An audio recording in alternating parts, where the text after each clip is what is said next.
all CEOs, me included, we don't actually know what we're doing. They're all sharks, so all you got to do, though, is know shark behavior. I don't think we've ever talked about this before. We can capture all of the wallet share. First place you start is with the product. That's just the first note.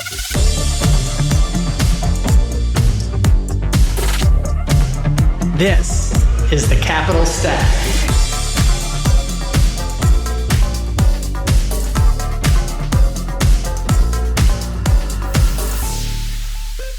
Hey, everybody, this is David Paul, the host of the Capital Stack podcast, where I talk to founders, entrepreneurs, and operators about all things value creation in startups.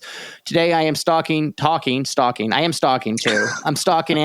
to Scott Garber, Managing Director of Early Light Ventures, which is a pre-seed fund, You're on the East Coast, right? Are you in DC? DC. That's hardcore. Kind of. Yeah. Sometimes. Scott, former CIA, operative, spy, now venture capitalist. Tell us your story. Where can I start? Let's go teenager with the Beanie Babies. So funny enough, I was into Beanie Babies when I was 12 and had a quote unquote business selling them online back in eBay when it first got started, and moved on to Pokemon cards. I actually had a Charizard. I think it was a first edition Charizard when I was 13, because I ended up buying packs really, really early on when they first landed here in the US. Lost track of that Charizard, which probably would have been a nice thing to have right now, because I think it was in pretty good condition, because I never really played it. But sold some of the cards, not that one. Probably should have kept that and not lost it. Ended up investing in the stock market when I was 12 and 13 and 14 years old. Got really interested in that. Thought I was going to be on Wall Street later on. Obviously did not end up on Wall Street, for better and for worse, I think. So let's go back to the Pokemon, because I think it really takes a very interesting man to say that he was very into Pokemon, because I'm a dork by heart. Like I love comic books. I read fantasy and sci-fi. Is that something you've always been into as a kid? But you're also into sports, which I don't relate to. Yeah, I was a weird kid. Well, I'm always a weird adult too sometimes. I'm a weird kid too, just a fat redhead. No one liked me, but go ahead. This is your show. So I did play a lot of sports growing up. I played baseball, basketball, lacrosse. I ran cross country. I played pretty much every sport under the sun except golf and tennis, and didn't play soccer, oddly enough.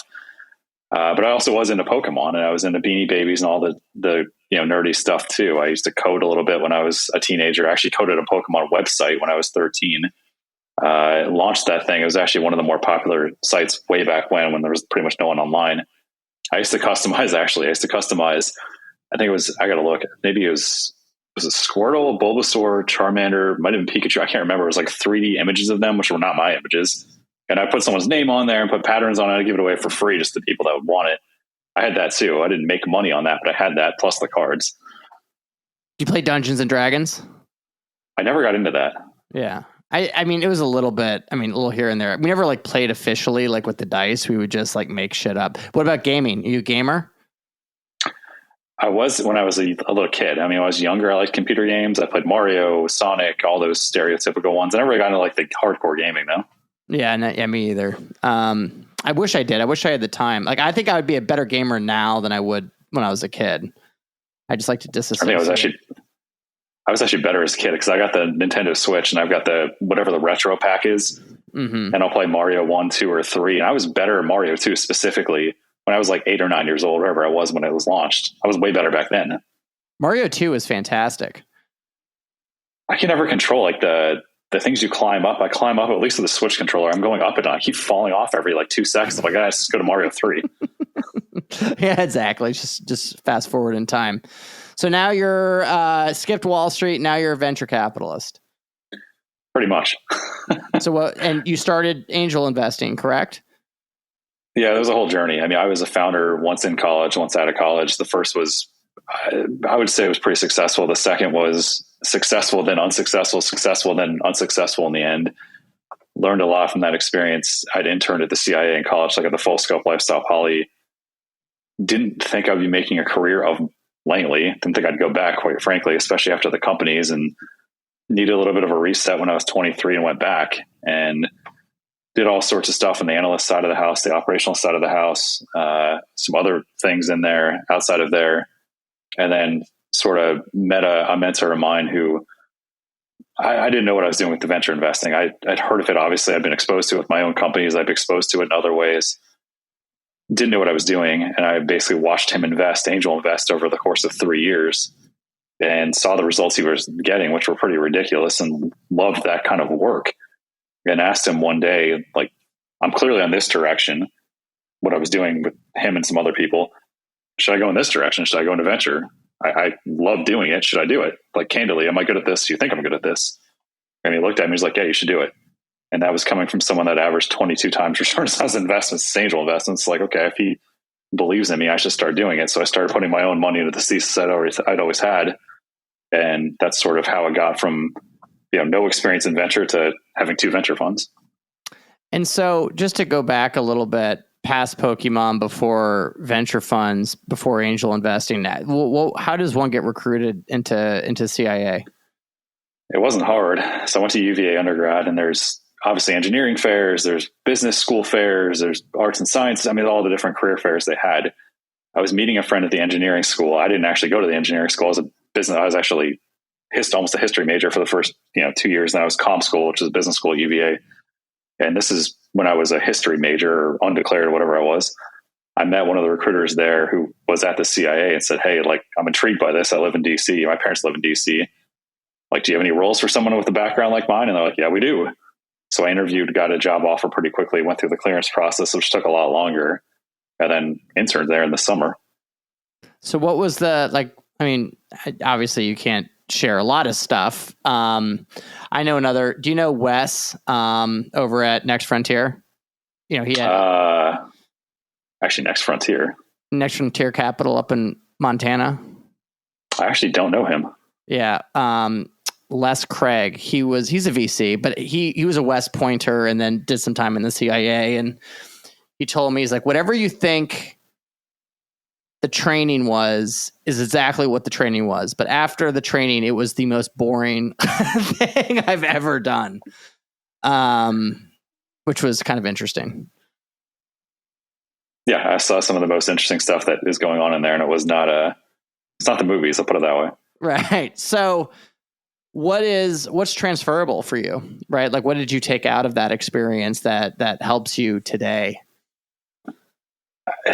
A couple of things. I mean, when I was in it for the number of years I was in it, candidly, I was a little bit worried. I was like, what am I going to take from this experience wise that I can actually talk about, or accomplishments I can talk about? What skill set am I going to bring to the next job that I can show someone that's going to hire me?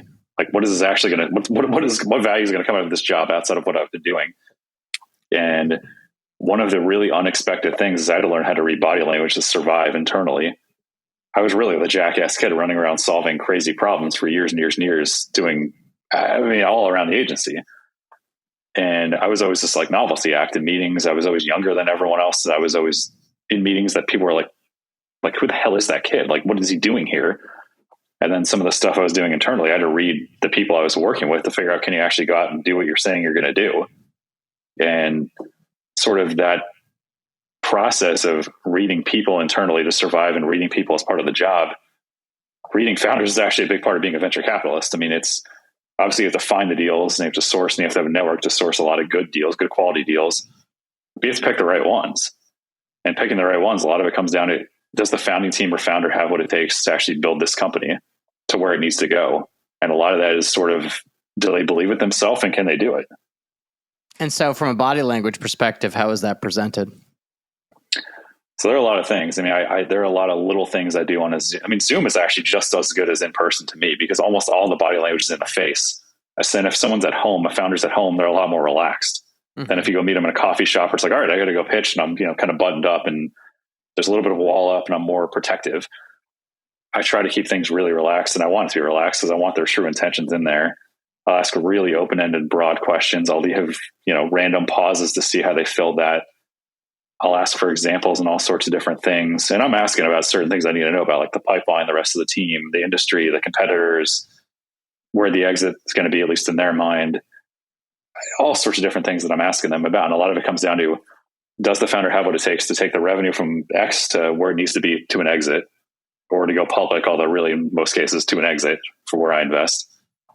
Do they have what it takes? And do they have the right product? Do they know how to sell it? Do they know how to present it? Do they know how to raise money enough to get enough money in the door? All the little things that amount to actually getting a good outcome. So what are some of the tells of when they, for instance, like one of the things that I feel as a VC, just to set the stage, right, for this question, is that, we generally fund companies that can get into some area of liquidity, through some kind of growth equity or strategic recap. And because we do, verticalized SaaS solutions that are pretty niche, in venture land, founders are taught to explain, to say that, we're addressing the biggest market and we're building the biggest company possible. And so when I ask questions around that, there's two ways to do it. I can wait to hear that response, which is what they were trained to do, or I can give them permission by giving my intent and like what I believe in the firm. But when I do that, I'm guiding the witness, right? So how would you think about doing that in a more effective way?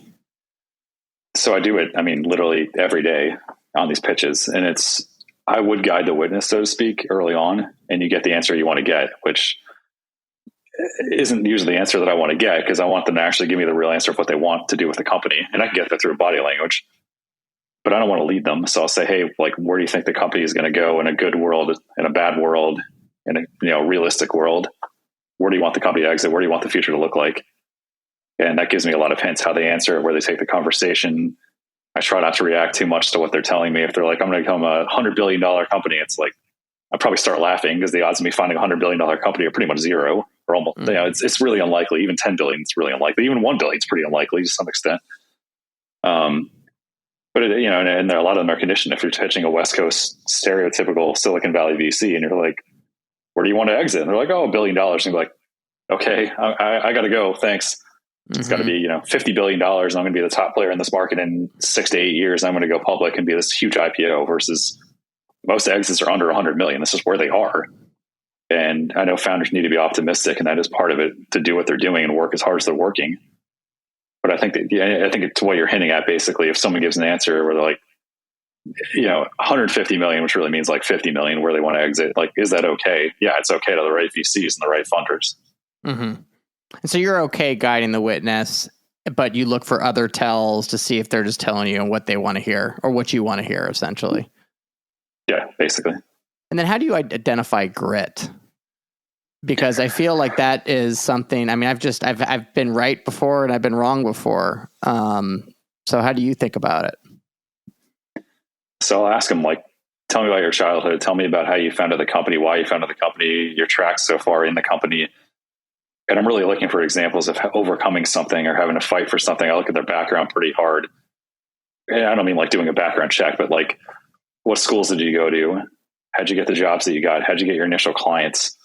How hard did you have to work to get where you're at right now, basically? And if it was sort of handed to them on a silver platter, I get really skeptical, because I want someone that, like, we're looking for the same thing. You want a founder that's going to fight through everything. It's going to run through a brick wall, over a brick wall, 10 brick walls, whatever it takes to get there.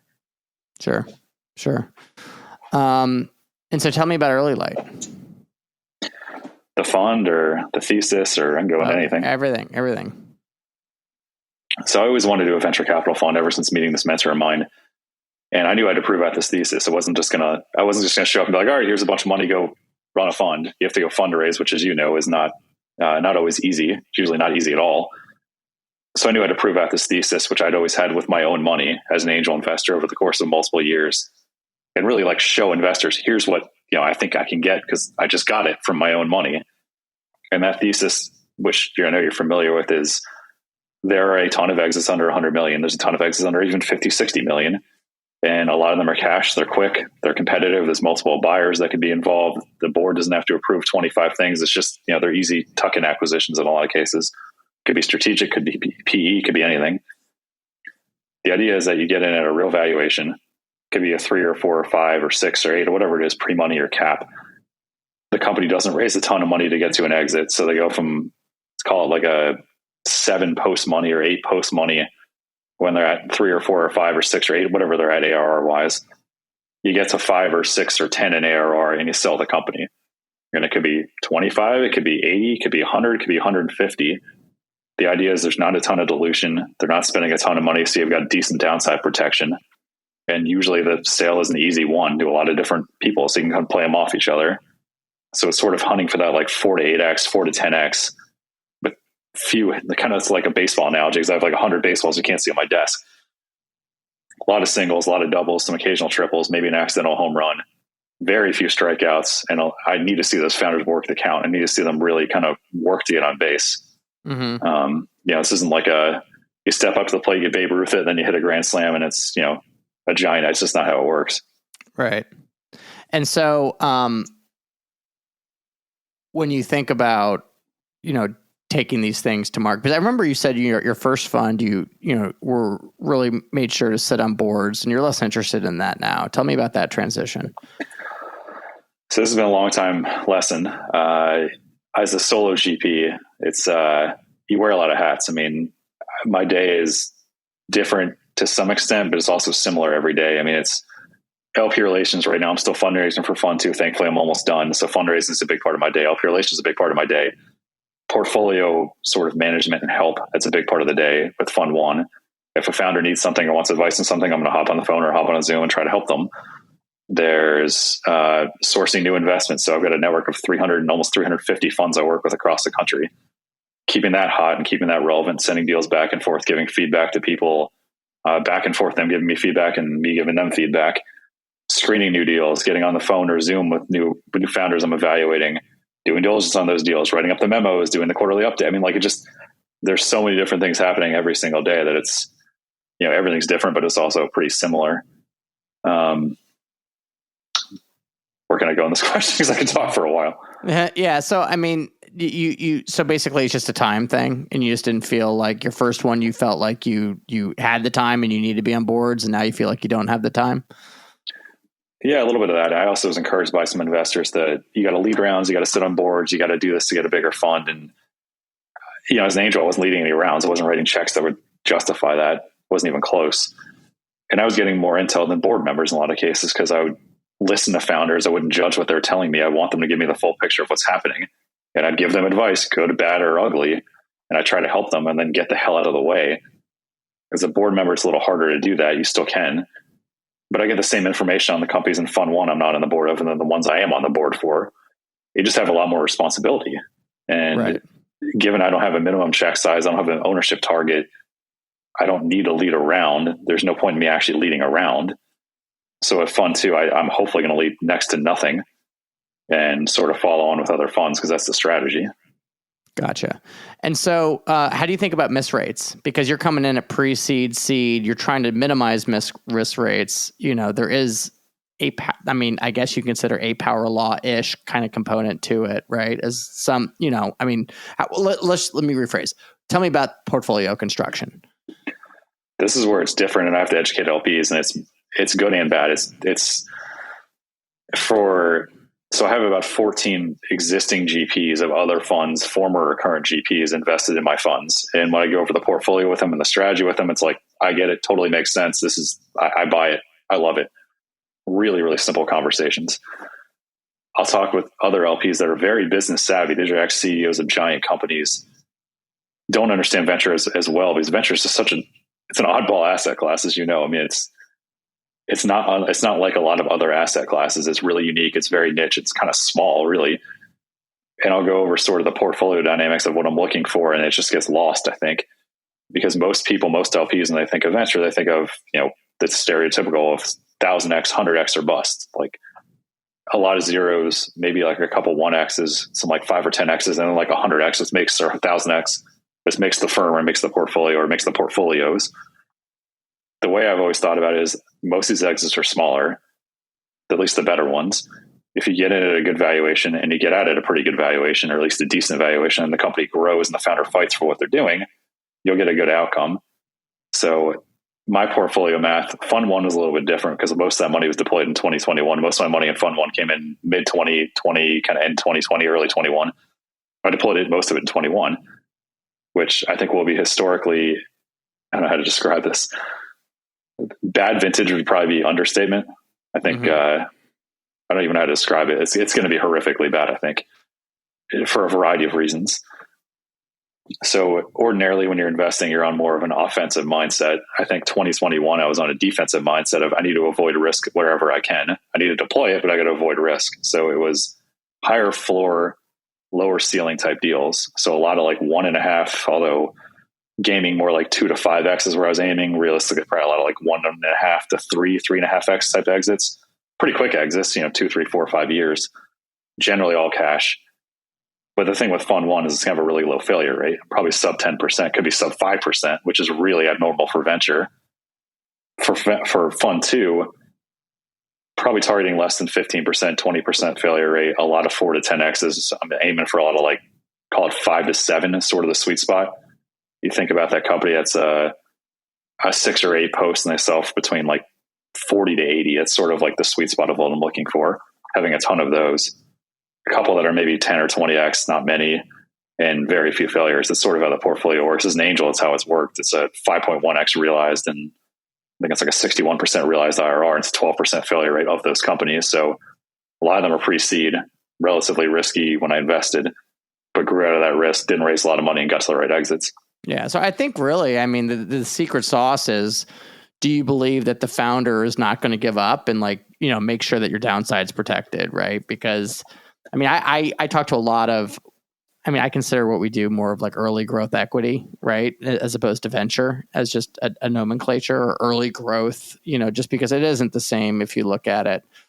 And I talk to a lot of them and I take it this is later stage. They're more the Series A, but they tell me their math is, maybe 10% are absolute zeros, maybe 30% are kind of 1 to 2s, right? And then the rest are like 5+, right? And so, if you really play tight and you're in a vertical solution, it might not be a year, it might not be 2 years, but generally you can get your money out. It's just, is the founder going to give up?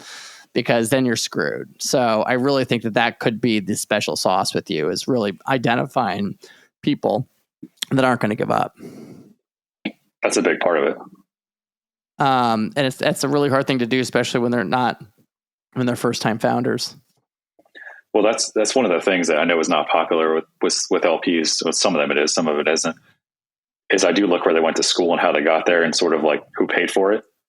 And a lot of funds, especially kind of where you are, maybe LA, definitely San Francisco, they sort of look for like, did you go to Harvard, Stanford, Penn? Did you go to one of these top tier schools that show that you're sort of have what it takes? Did you go work at Facebook or Microsoft or, a big name company, Snowflake even? Do you have the technical chops? I really don't care about that. I want to see a CTO on, there's someone technical on staff, either as a founder or on staff that they trust, that they've worked with in the past, where they have at least a technical component where they know how to build something and can build it at least or oversee it internally. I more care about a founder that knows how to sell, that's had to sort of hustle and fight for what they've gone. So when I see a founder with like Rutgers or Illinois or Maryland under tech, or what I would call a good school but not a great school, I love seeing that. Even someone that went to like a bottom tier school, if they got there, they're on a scholarship or they grew up in a tough situation and that's where they went, I actually prefer that. Mm-hmm. I think it shows hustle and tenacity. It shows they're going to fight for what they're doing. And one of my investors actually told me that, I'm going to butcher the story, so I'm not going to tell it, but it's sort of like you probably know this is like the pig and the chicken or something. Pig and the bacon? Or yeah, no, that one. No, wait, no, it's the chicken and the pig. And the pig's all in, right? Right? You show up to the party and you lay an egg, and then the pig's like, okay, I got to give something, and they cut part of them. And that's basically what I'm looking for, is a founder that has that background, that knows like, this is my one chance. Right. And I can't screw it up. I have to make this work. I'm going to fight for it. I'm going to fight all the way to the end. And that's what I look for. And some of those background characteristics are some of the things I want. Yeah, no, absolutely. I really like what you're doing. I really love that you said where you're from, because like, it's so funny. Like now I'm a coastal VC. I live in San Diego. I was in like this cow town, shitty Phoenix for so long. And now I'm like, now I'm in San Diego. Now I'm part of the club, I guess. Very much not part of the club. But maybe one day. Scott, what are some of the things that you had beliefs on when you started investing that have changed? So valuation's one thing that I still am tinkering with. Cheap would probably be the right word. I had it in the original pitch deck for Fund 1, and I actually met with another GP who was potentially going to invest and walked him through the deck and showed him a couple of slides like, I'm cheap. I'm all about valuation, getting at the right price. This is how I am in a lot of things. And he's like, no, you're conservative. Like, no, I'm cheap. No, you're conservative. I think I've actually bent on that a little bit. I do like evaluation. It's obviously a key part of the deal, but I think quality is also kind of underrated. And I think I need to pay up more than I do. And that's one lesson I've learned in the past is if the company's at a 5 or a 6 or a 7 pre versus a 4, and I still really like the deal, you do the deal for the most part. Yeah, I think at that level it doesn't matter as much. But like, what are you like judging quality on? I mean, the CEO. I mean, what he's telling you. That's such a hard thing to do because a good CEO or a good founder is a lagging indicator because you can't say someone's good until they've actually done something good, right? And or else it's just you're speculating, which is what we do. But, if it's somebody that's done something, you're certainly not going to get a good price. It's kind of like that Venn or like that triangle. It's price, market, and management. And it's like you can't have all three. Yeah, and that's if the right manager is there, the right founder is there, I'll pay up more. And I've done a couple of that in Fund 1. If it's not, one deal, but meaning they've done something before, right? They've built a company and sold it. Well, it's not even just they built a company and sold it. They built a company in the exact same industry they're building for again, and they sold it, and it was a big outcome. There's 2 in my Fund 1 portfolio. One went public. One sold for $100 million plus, and they're both doing literally, like, to some extent, the exact same thing in the exact same industry again 5 years later. So not 20 years later. Recently, they're basically, the playbook is already there. The cast of characters is already there. They're just repeating it. I love that. What are you excited about in 2024? I think Q1 and Q2 will probably be pretty strong from a sales standpoint for startups. I think pipelines will look a lot better. I think they'll start closing sales. Money will loosen up a little bit from funding perspective for them, not for funds. I think by Q3, Q4, things get kind of tough. I've been trying to figure out when or if things are going to move in a immaterial way, and I still have no idea, but tracking that'll be interesting. And then obviously I'm having a kid, my first kid in March. So that's going to be pretty transformative. Keep it at 1 for a while, dude. It gets worse after 1. See how 1 goes. I know my wife wants more, but we'll see what happens. Yeah. It's hard. Well, Scott, this has been, speaking of which, I need to pick up my 3 kids right now. So I think it's a good spot to end. Where can people find you? So a couple of places. So my website, my personal one, garbervc.com is one way. Early Light website's another way. LinkedIn's another way. What's your OnlyFans? If I had one, I'd have no subscribers and no money there. I don't have one. Maybe someday when they try to diversify from what they're doing to like business stuff, who knows? Well, no, dude, you just got to put your feet up. People will buy your feet. Well, it's funny you say that because I watch trashy reality with my wife all the time, and there's there's probably like, I know what's her face, Larsa from Real Housewives of Miami. I think has a podcast. She like sells pictures of her feet to people all over the place, makes a ton of money. There's some woman on 90 Day Fiance, which we used to watch but don't watch really now. She'll like fart into like something like a glass jar or something and was selling it for whatever she's selling it for. And it was like she had so much demand, she like couldn't keep. People were want weird you things. Can sell your farts. She did. How famous is she? Could I sell my farts? I don't even think she was that famous. She was on 90 Day Fiance. 90 Day Fiance for like a season or 2. Yeah, but that's famous enough. I wonder how many. Like, I wonder what my listenership needs to be for me to fart and sell it. It's an aspiration. It's an aspiration. That's a goal. That's a goal. That's a goal. Scott, thank you so much for coming in. If you liked what you heard, please subscribe, tell a friend. We drop an episode every Tuesday, and we will see you next week. Thanks. Bye-bye. Thank you for tuning in to the Capital Stack Podcast. Make sure to share this with someone you know that can benefit from this content. Remember to support this show by rating, reviewing, and subscribing. David Paul is the founder and general partner at DWP Capital. All opinions expressed by David and podcast guests are solely their own opinions and do not reflect the opinion of DWP Capital. This podcast is for informational purposes only and should not be relied upon for decisions. David and guests may maintain positions in the securities discussed on this podcast.